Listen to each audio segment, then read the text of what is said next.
ਮੈਂ ਨਾ ਅਸੈਂਬਲੀ ਵਿੱਚ ਤੱਕਿਆ ਹੋਇਆ ਸਾਡੇ ਐਮਐਨਏਜ਼ ਉਹਨੇ ਪੰਜਾਬੀ ਚ ਸਪੀਚ ਕੀਤੀ। ਮੈਂ ਕਹਿੰਦਾ ਕਿ ਉਹਨੇ ਫੱਟੇ ਚੱਕ ਦਿੱਤੇ, ਮਜ਼ਾ ਆ ਗਿਆ ਜੀ।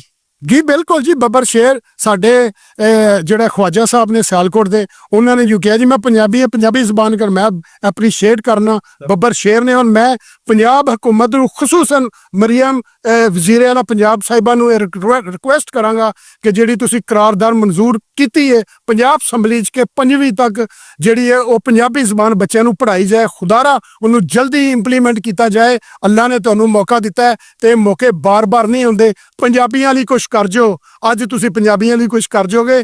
ਪੰਜਾਬੀ ਕਦੀ ਵੀ ਬੇਵਫਾ ਕੌਮ ਨਹੀਂ, ਤੁਹਾਡੇ ਨਾਲ ਅਗਲੇ ਇਲੈਕਸ਼ਨਾਂ ਦੇ ਵੀ ਬੇਵਫਾਈ ਨਹੀਂ ਕਰਨ ਲੱਗੀ। ਤੁਸੀਂ ਪੰਜਾਬੀਆਂ ਲਈ ਕੁਛ ਕਰਕੇ ਜਾਓ, ਪੰਜਾਬੀ ਸੂਹ ਸਮੇਤ ਤੁਹਾਨੂੰ ਇਹ ਪਿਛਾਂ ਮੁੜਨ। ਇਹ ਕਰਕੇ ਜਾਵਣ। ਨੇਜ਼ਾਬਾਜ਼ੀ ਵਿੱਚ ਇਹ ਪ੍ਰਮੋਟ ਹੋਣਾ ਚਾਹੀਦਾ ਵੈ, ਕਬੱਡੀ ਵਿੱਚ ਕੁਝ ਅਸੀਂ ਆਪਣੀ ਮਦਦ ਆਪ ਦੇ ਤਹਿਤ ਹੀ ਲੱਗੇ ਹਾਂ। ਹਕੂਮਤ